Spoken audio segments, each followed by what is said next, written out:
Good afternoon. I'm on the Ustwift Trail and I've got this lovely view here. I was sitting in this very location on December the 25th and I had a thermos of hot tea. Everything was closed down, so I thought take a thermos with you. This is part of the Ustwift Trail. This part of Wales is ideal for alternative holidays. However, the reality is you need a car to really enjoy the benefits of Wales. In mid-Wales, public transport is limited. You've got to plan your journeys carefully. You won't have the bus or the train options that other parts of the UK have. That is a reality of living in this part of Wales. Yet, Wales is ideal for Brompton owners who wish to go cycling. It's less populated, not so much traffic. However, you've got to pay close attention to adverse weather, which those of us who live in the area know all about. The Ustwift Trail is very good. However, the bridleway is a bit of rough track and horses go along it as well, so you've got to be aware of them. Sustrans advertise the Ustwift Trail that goes all the way from Aberystwyth to Tregaron, but it doesn't technically. There are parts of it where you've got to go up a main road and you can't seriously cycle up that road, I know, because they've got hairpin bends and the cars come around fast and the gradient is steep. You can't get up the Devil's Staircase near Abergwesen on a Brompton. Believe me, I tried. And I didn't feel so bad when I heard about a mountain biker who did a tour of Wales and found out he couldn't get up it either. It's just too steep, and to walk up it, ooh, it really works your calf muscles, I tell you.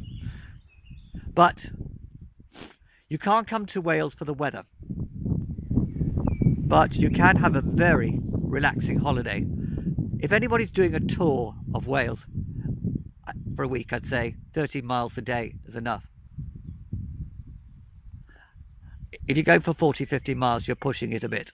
Even in Italy on cycling holidays, I've read about, they don't do any more than 30 because they realise it's really important to relax and try cycling in the Italian heat. Oh, that was hot when I was in Verona. And but you can have wonderful travel adventures in this part of Wales or anywhere in Mid Wales or South Wales or North Wales.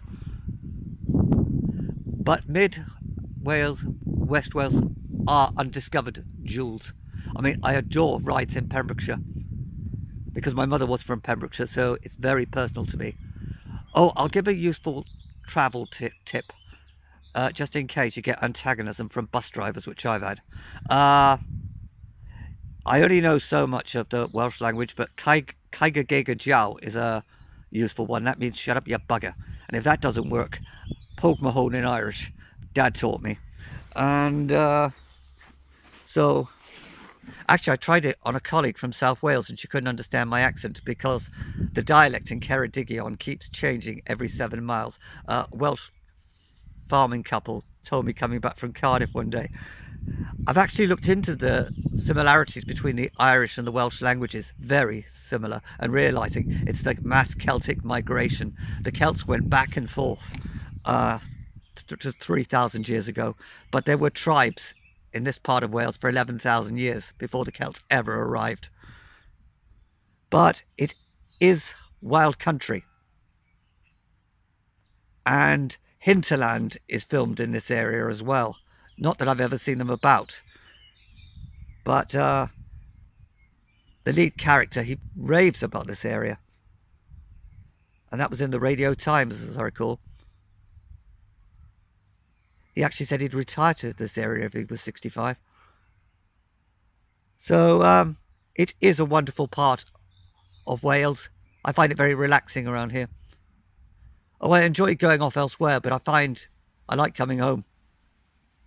And because when I get the other side of Carmarthen and you're heading in the direction of Lampeter on a bus, and I'm thinking, breathing space.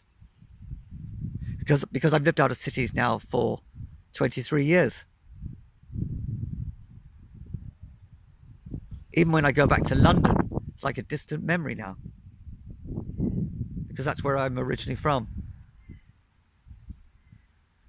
But I find that Brompton is most useful because you can take it on public transport, you can take it overseas, and people do notice it when you're abroad. I read about an American who was in Las Vegas, I think, and he got the thumbs up when they saw his Brompton. And I'll be looking forward to taking my bike over on an international trip soon. But I'm getting some miles in at the minute, and when you've been out in the countryside for the last 2 days, you want to start heading out of town again. But you've got to watch out for the weather, and it was wet this morning. However, it's dried up, and so I thought I'd just come to a scenic part of the Ustwick Trail. And this would have been part of the old train line to Carmarthen. Bye.